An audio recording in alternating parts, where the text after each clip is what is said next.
અને અમદાવાદ બાદ હવે વાત કરીશું સુરતની। સુરતમાં લુખ્ખાઓનો પોલીસને ખુલ્લો પડકાર।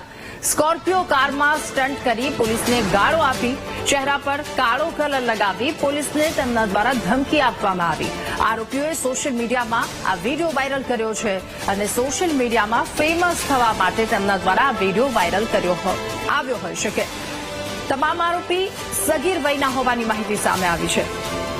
વધુ માહિતી મેળવીશું સંવાદદાતા ધ્રુવ આપણી સાથે ફોન લાઈન પર જોડાયા છે। ધ્રુવ, સુરતમાં સગીરા આરોપી દ્વારા સુરત પોલીસને કેટલીક વાતો કહેવામાં આવી છે, સોશિયલ મીડિયા પર આ વિડીયો વાયરલ, શું અપડેટ?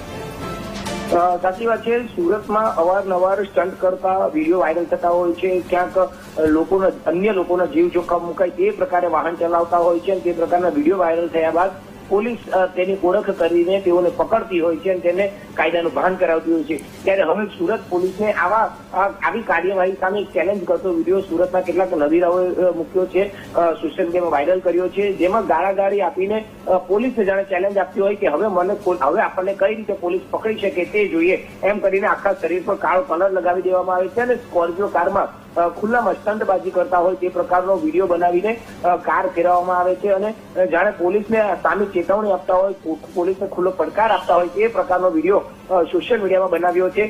અને આ વિડીયોની સાથે સાથે ખૂબ જ અભદ્ર પ્રકારની ગાળાગાળી પણ કરવામાં આવી રહી છે અને જે રીતે સોશિયલ મીડિયામાં ફેમસ થવાના અને સ્ટન્ટ કરવાના ચક્કરમાં આ પ્રકારની રીલ્સ બનાવવામાં આવે છે અને જે રીલ્સ બનાવવામાં આવી છે તેમાં એવું લખવામાં પણ આવ્યું છે કે હવે કોઈ નહીં ઓળખે, એમ કરીને પોલીસને જાણે પડકાર ફેંકાતો હોય તે પ્રકારનો આ સ્ટંટબાજીનો વિડીયો વાયરલ કરાયો છે। હવે જોવાનું એ છે કે આ નબીરાઓ અને જે કેટલાક આમાં સગીર વયના પણ છે તેની સામે પોલીસ કઈ રીતે કાર્યવાહી કરે છે। દાખલારૂપ કાર્યવાહી કરવા માટે હવે ક્યાંક તેના માતા પિતાને પણ સખત સજા થવી જોઈએ કે તેમની સામે સખત કાર્યવાહી થવી જેવી માંગ હાલ ઉઠી છે। ત્યારે હવે આવા સમયમાં આ વિડીયોને લઈને પોલીસ કઈ રીતે કાર્યવાહી કરે છે તે એક મહત્વનું બની રહે છે। જી ધ્રુવ, આભાર આપનો વિગતો સાથે જોડાવા બદલ।